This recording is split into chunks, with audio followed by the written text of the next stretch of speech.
ओम नमः शिवाय। शिव की कृपा आप सभी पर बनी रहे। आज आप श्रवण करेंगे सावन महात्म्य 18वें अध्याय को। इस अध्याय का नाम है आशा दशमी व्रत का विधान।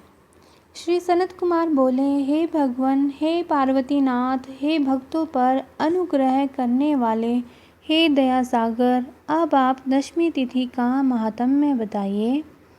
ईश्वर बोले, हे सनत कुमार, श्रावण मास में शुक्ल पक्ष की दशमी तिथि से यह व्रत आरंभ करें। पुनः प्रत्येक महीने में शुक्ल पक्ष की दशमी तिथि को यह व्रत करें। इस प्रकार 12 महीनों में इस उत्तम व्रत को करके बाद में सावन मास में शुक्ल पक्ष की दशमी तिथि पर इसका उद्यापन करें।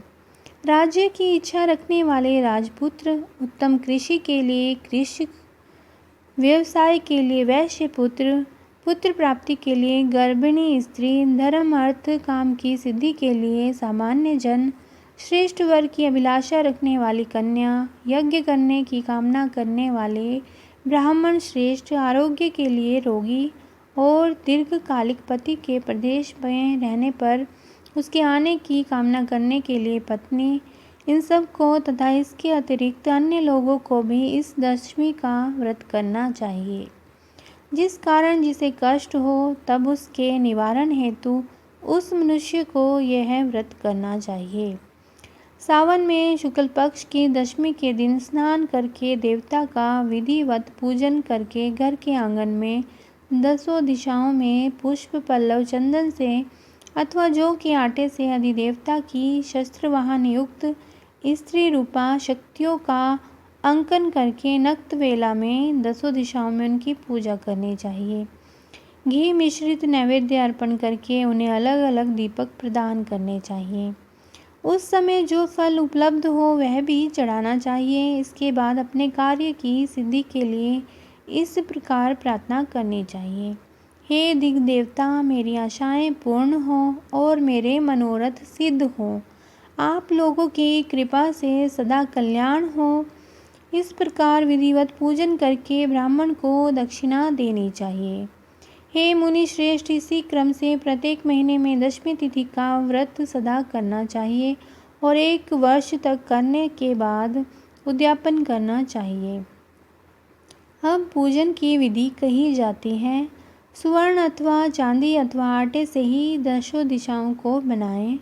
उसके बाद स्नान करके भली भांति वस्त्र आभूषण से अलंकृत होकर बंधु बांधवों के साथ भक्तिपूर्ण मन से 10 दिशाओं का और उनके देवताओं का पूजन करना चाहिए। घर के आंगन में इन मंत्रों के द्वारा दिग् देवताओं को स्थापित करें। इस भवन के स्वामी और देवताओं तथा दानवों से नमस्कार किए जाने वाले इंद्र आपके ही समीप रहते हैं। आप ऐन्द्री नामक दिग् देवता को नमस्कार है। हे आशे, अग्नि के साथ विवाह होने के कारण आप आग्नेय कही जाती हैं। आप तेज स्वरूप तथा पराशक्ति हैं, अतः मुझे वर देने वाली हूँ। आपका ही आश्रय लेकर मैं धर्मराज सभी लोगों को दंडित करते हैं, इसीलिए आप संयमनी नाम वाली हैं। हे याम्य, आप मेरे लिए उत्तम मनोरथ पूर्ण करने वाली हूँ। हाथ में खड्ग धारण किए हुए मृत्यु देवता आपका ही आश्रय ग्रहण करते हैं, अतः आप रीति रूपा हैं। आप मेरी आशा को पूर्ण कीजिए। हे वारुणी, समस्त भुवनों के आधार तथा जल जीवों के स्वामी वरुण देव आप में निवास करते हैं, अतः मेरे कार्य तथा धर्म को पूर्ण करने के लिए आप तत्पर हों। आप जगत के आदि स्वरूप वायुदेव के साथ अधिष्ठित हैं, इसीलिए आप वायवा हैं। हे वायवे, आप मेरे घर में नित्य शांति प्रदान करें। आप धन के स्वामी कुबेर के साथ अधिष्ठित हैं, अतः आप इस लोक में उत्तरा नाम से विख्यात हैं। हमें शीघ्र ही मनोरथ प्रदान करके आप निरुत्तर हों। हे ईशानी, आप जगत के स्वामी शंभु के साथ सुशोभित होती हैं। हे शुभे, हे देवी, मेरी अभिलाषाओं को पूर्ण कीजिए। आपको नमस्कार है, नमस्कार है। आप समस्त लोकों के ऊपर अधिष्ठित हैं, सदा कल्याण करने वाली हैं और सनक आदि मुनियों से घिरी रहती हैं। आप सदा मेरी रक्षा करें।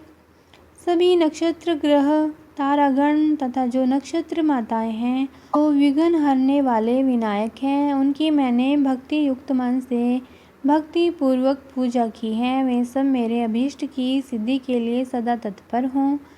नीचे के लोकों में आप सर्पों तथा नेवलों के द्वारा सेवित हैं, अतः नाग पत्नियों सहित आप मेरे ऊपर प्रसन्न हो।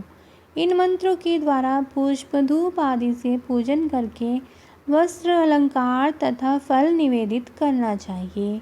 इसके बाद वाद्य ध्वनि गीत नृत्य आदि मंगल कृत्यों और नाचती हुई श्रेष्ठ स्त्रियों के सहित जागरण करके रात्रि व्यतीत करनी चाहिए।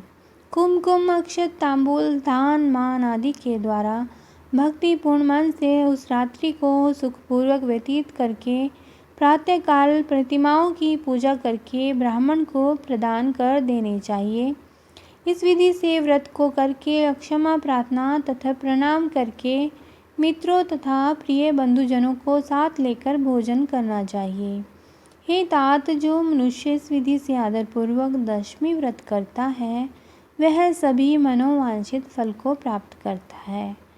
विशेष रूप से स्त्रियों को इस सनातन व्रत को करना चाहिए। मनुष्य जाति में स्त्रियां अधिक श्रद्धा कामना पारायण होती हैं। हे मुनि श्रेष्ठ, धन प्रदान करने वाले, यश देने वाले, आयु बढ़ाने वाले तथा सभी कामनाओं का फल प्रदान करने वाले इस व्रत को मैंने आपसे कह दिया। तीनों लोकों में अन्य कोई भी व्रत इसके समान नहीं है। हे ब्रह्मपुत्रों में श्रेष्ठ, वांछित फल की कामना करने वाले जो मनुष्य दशमी तिथि को दसों दिशाओं की सदा पूजा करते हैं उनके हृदय में स्थित सभी बड़ी बड़ी कामनाओं को वे दिशाएं फलीभूत कर देती हैं। इसमें अधिक कहने से क्या प्रयोजन। हे सनत कुमार, यह व्रत मोक्षदायक है, अतः इसमें संदेह नहीं करना चाहिए।